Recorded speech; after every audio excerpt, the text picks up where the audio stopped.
ଭାରତ ମାତା କି ଜୟ, ବନ୍ଦେ ମାତରମ୍। ଗତକାଲି ଓଡ଼ିଶା ସାରା ପ୍ରାୟତଃ ସମସ୍ତ ଜିଲ୍ଲାରେ ଦରଦାମ ବୃଦ୍ଧି ଯୋଗୁଁ ହେଉଥିବା ଅସୁବିଧାକୁ ନେଇ all Odisha Anganwadi ladies workers association ତରଫରୁ ଜିଲ୍ଲାପାଳମାନଙ୍କୁ ସମସ୍ୟା ଜଣାଇବା ସହ ଆଲୋଚନା କରାଯାଇଥିଲା।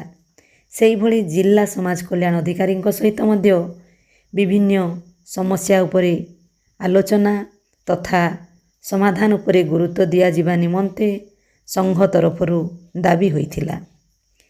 ତେବେ ଏ ଆଲୋଚନାରେ କେଉଁ ଜିଲ୍ଲାର ଜିଲ୍ଲାପାଳମାନେ ଦର ବୃଦ୍ଧି ସମସ୍ୟା ନେଇ ଏକ କମିଟି ଗଠନ କରାଯାଇ ଆଲୋଚନା କରାଯିବ ବୋଲି କହିଥିଲେ, ତ ଆଉ କେଉଁଠି ଜିଲ୍ଲାପାଳମାନେ ବିଭାଗକୁ ଜଣାଇବ ବୋଲି କହିଥିଲେ।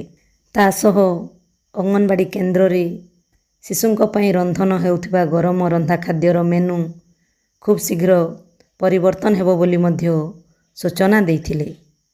ପ୍ରକାଶ ଥାଉ କି ବିଭାଗ ତରଫରୁ ଅତୀତରେ ସମସ୍ତ ଜିଲ୍ଲାପାଳମାନଙ୍କୁ ନିଜ ଜିଲ୍ଲାର ଦରଦାମ ବୃଦ୍ଧିକୁ ଦୃଷ୍ଟିରେ ରଖି ଅଙ୍ଗନବାଡ଼ି କେନ୍ଦ୍ରରେ ରନ୍ଧନ ନିମନ୍ତେ ବ୍ୟବହୃତ ହେଉଥିବା ସାମଗ୍ରୀର ଦର ନିର୍ଦ୍ଧାରଣ ପାଇଁ ଦାୟିତ୍ୱ ଦେଇଥିଲେ ଏବଂ ସେହି ଦୃଷ୍ଟିରୁ ଅଙ୍ଗନବାଡ଼ି କର୍ମୀମାନେ 80 ଟଙ୍କାରେ 16 ଗୋଟି ଅଣ୍ଡା କିମ୍ବା 60 ଟଙ୍କାରେ 12 ଗୋଟି ଅଣ୍ଡା କ୍ରୟ କରି ବଣ୍ଟନ କରିବା ସମ୍ଭବ ନୁହେଁ ବୋଲି ଗ୍ରାମରେ ଯାଞ୍ଚ କମିଟି ତଥା ମାତୃ କମିଟି ଦ୍ୱାରା ପ୍ରସ୍ତାବ ଗୃହୀତ କରି ଗତ 2024 ଜାନୁଆରୀ ମାସରେ ଜିଲ୍ଲାପାଳମାନଙ୍କୁ ତଥା CDPO ସୁପରଭାଇଜରଙ୍କୁ ସୂଚନା ପ୍ରଦାନ କରି ଉକ୍ତ ଟଙ୍କାରେ ଯେତିକି ଅଣ୍ଡା ମିଳୁଥିଲା ସେତିକି ହିଁ ଦେଇ ଆସୁଥିଲେ।